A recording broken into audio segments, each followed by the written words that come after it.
Coinzel was once one of the legendary heroes who saved the Empire from being invaded by the Lord of Shadows. However, after completing his mission, he was betrayed by the other heroes and killed so they could take credit for his accomplishment. And now, years after the incident, Coinzel has resurrected to seek his revenge. The world now hails those 7 who betrayed Coinzel as legendary heroes, and their country has become incredibly famous because of it. So much so that this little elf girl, along with many others, will do whatever it takes to smuggle themselves in. However, that doesn't go so well for these people because they got caught attempting to sneak their way in, and as per the rules, they are going to be executed.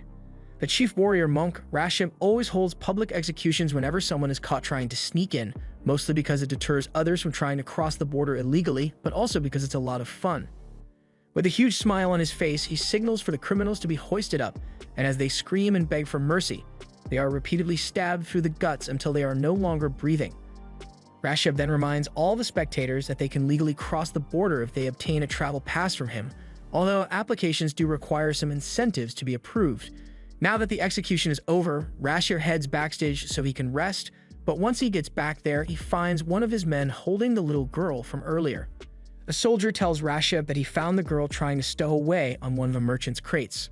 The girl tries to make an excuse and says this was all an accident, but Rashib isn't buying it, so he's about to call for another round of executions. However, before he does, Coinzel shows up and starts scolding Peepee for running off on her own.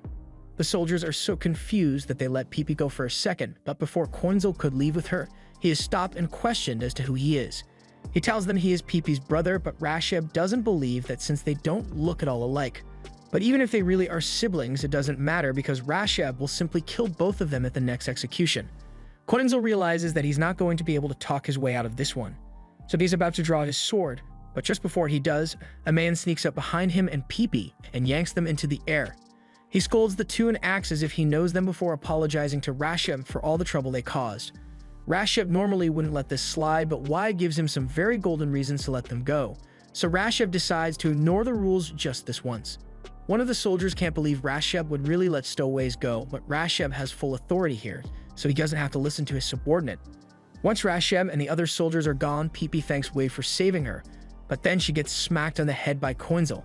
Coinzel wanted nothing to do with Peepee, but he was hiding in the ox cart behind her, so when she got caught, it gave away Coinzel's location as well. The man turns to Coinzel and Peepee and tells them that they won't get through the border with such half-assed plans like hiding in cargo. And besides, Wade already paid his smuggler to help him get across the border, so he can't have Coinzel and Peepee causing a scene and putting the monastery on high alert.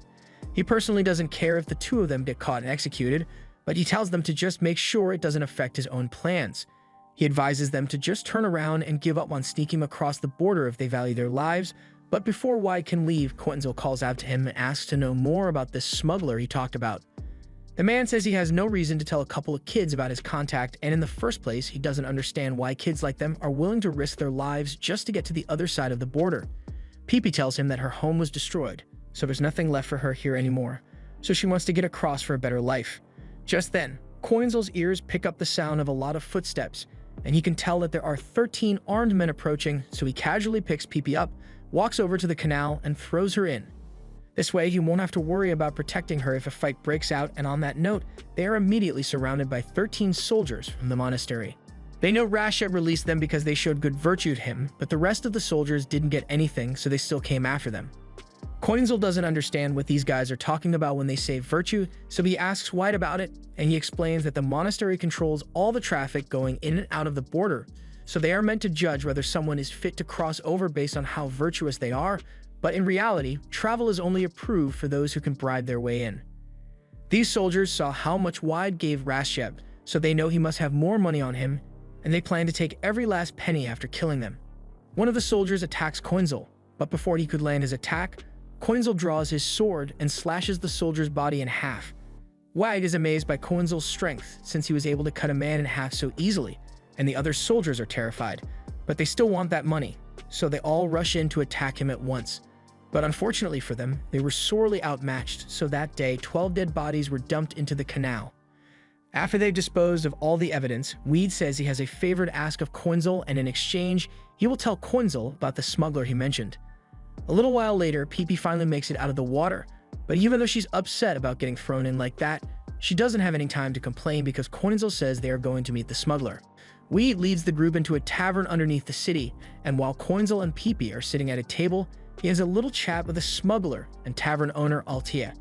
He apologizes, but he's going to have to ask her to give him a discount on the smuggling fee since he used part of the money to bribe Rasheb in order to save those kids. Altia isn't happy about it, but it was for the sake of the kids. She'll allow the discount since she likes them, especially Coinzel, so she'd like to get to know him a little better.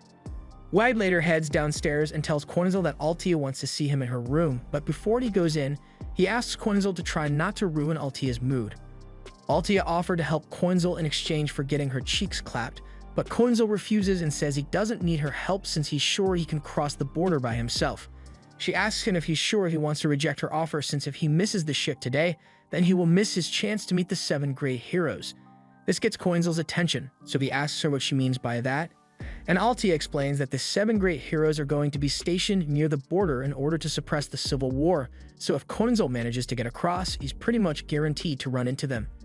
Meanwhile, Rasheb has gathered his soldiers outside the tavern, and he is deeply offended by all the evil people here who don't donate to his monastery, so he plans to hunt and kill them all. One of Altia's men comes rushing into her room to inform her that Rasheb and his men are here. Meanwhile, Rasheb confronts everyone at the front of the tavern and tells them that it has come to his attention that this restaurant is connected to an illegal smuggling operation, so he has come to investigate that claim. He demands to see the owner of this establishment, so Altia comes out from the back and she tries to bluff her way out of this by claiming she knows nothing about any smuggling operation, but Rasheb has information that says otherwise. He brings out a little man, and that man immediately snitches, saying he came here earlier to ask for Altia's help smuggling himself across the border. Now Altia can't bluff her way out of this one, so Rasheb is quite pleased with the man's snitching, but snitches get stitches, so Rasheb kills the guy anyway. Since they now have confirmation that this place is a smuggling operation, Rasheb orders his men to kill everyone present, so a massive fight breaks out, and in the process, Rasheb manages to grab a hold of Peepee. He recognizes her as the girl from this morning, and even though he spared her that time, he's going to have to kill her to set an example here. Unfortunately, Wide can't get close enough to save her in time, but the last second before Rasheb kills Peepee, Coinzel drops down from the ceiling and squishes a bunch of his men, startling Rasheb enough that he lets Peepee go. Rasheb can't believe Coinzel would dare to kill soldiers of the monastery, because going against them would be the same as going against one of the 7 heroes, Landgrave. However, that's exactly what Coinzel intends to do, so as one of the soldiers charges at him, he effortlessly cuts him down. Altia realizes Coinzel is a lot stronger than she thought, and once he is done, he goes over to the others to ask if Peepee is alright. And thankfully, she's just unconscious, so she'll be fine after a little rest. Since she's alright, Coinzel doesn't really see a reason to keep killing, so he decides to let Rasheb scamper away. Once Rasheb gets out of there, he is infuriated by the fact that all of his soldiers were annihilated by a single boy, and if the monastery hears about this, then his position as chief might be revoked. He decides to take drastic measures so he can regain his honor, which is why as soon as some other monastery soldiers arrive, he declares martial law. Since the tavern was busted, everyone goes into hiding in the tunnels under the city, but Coinzel still intends to smuggle himself across the border tonight. Altia tries to talk him out of it since after what happened, security is going to be tighter than it has ever been, but Coinzel can't afford to miss this ship if he intends to meet the 7 heroes. Besides, he's sure he can handle anything those monks can throw at him because the moon is out tonight. Since Coinzel is so insistent on going, Altia offers to show him a secret route she knows about, one that even the monastery doesn't know about. Meanwhile, up at the monastery, Rasheb is taking this hunt very seriously, so he called for some help from Reincarnates. Once Reincarnates arrives, he tells him he needs his assistance, and Reincarnates doesn't really mind, but he asks if Rasheb is sure since his services aren't cheap. However, after the humiliation Rasheb has endured, he is willing to spend any amount of money to make sure those kids die. Meanwhile, Coinzel and the others are running through some tunnels, but Coinzel is having a hard time because he hates places where he can't see the moon, and this place smells awful. Altia explains that this place is isolated from the rest of the underground fortress, and it was previously used by mages to perform experiments, which is why these gremlin things exist. But they aren't very strong, so Altia is easily able to slice them in half. They eventually arrive at an opening, so Altia explains that the atrium up front leads to the port's underground storage warehouse. However, as they try to get to the warehouse, their path is blocked by a giant gremlin. Altia is scared out of her mind because this is the same thing that killed her friend 3 years ago. Coinzel immediately jumps up to strike it down, so Altia is hopeful that he might be able to defeat this thing, but his sword barely does any damage, so he gets grabbed and punched into a wall. Altia then falls to the ground in defeat because if Kanzel couldn't defeat that thing, then there's no chance that any of them can survive. To make matters worse, the ship that they were meant to sneak onto has already arrived, and due to the martial law Rasheb implemented, it will only be at the port for a short time, so they'll never make it there in time. Altia may have given up on the mission, but Wide still has things he needs to do, so as long as there's still breath in his body, he's going to keep fighting. He uses one of his rings to wrap around the gremlin's leg and pulls on it to knock him over. The gremlin gets back up and tries to punch them, but Wide dodges and manages to use one of his rings to strike the gremlin's head. It looks like Coinzel's earlier attack managed to weaken it because a crack appears on the gremlin's forehead, so Wide thinks he might actually have a chance of defeating it. Unfortunately, immediately after he says that, he gets grabbed and knocked into a wall, so he won't be able to fight anymore. Now nothing can stop the gremlin from killing them all, but just when all hope was lost, a bright light begins to shine from the spot where Coinzel got knocked out, and a second later, Coinzel is back on his feet. He thanks the gremlin for earlier since his punch tore a hole in the ceiling, so Coinzel can finally see the moon again, and that made him feel a lot better. So he's back to full strength. The gremlin tries to squish Coinzel, but Coinzel is too quick for him and jumps out of the way while slicing into the gremlin's head. The gremlin yells that such a weak slash won't be able to defeat it, but in the next moment, the gremlin's entire body is split in half. Now that the gremlin has been taken care of, Coinzel tells Wide to quit wasting time and get back on his feet because they need to hurry if they are going to catch that airship. But before they could leave, Coinzel senses an attack incoming, so he warns the others, and a moment later, a massive blast completely obliterates the body of the gremlin.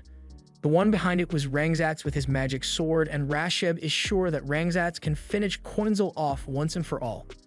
This was the end of episode 1. Subscribe to not miss the next part.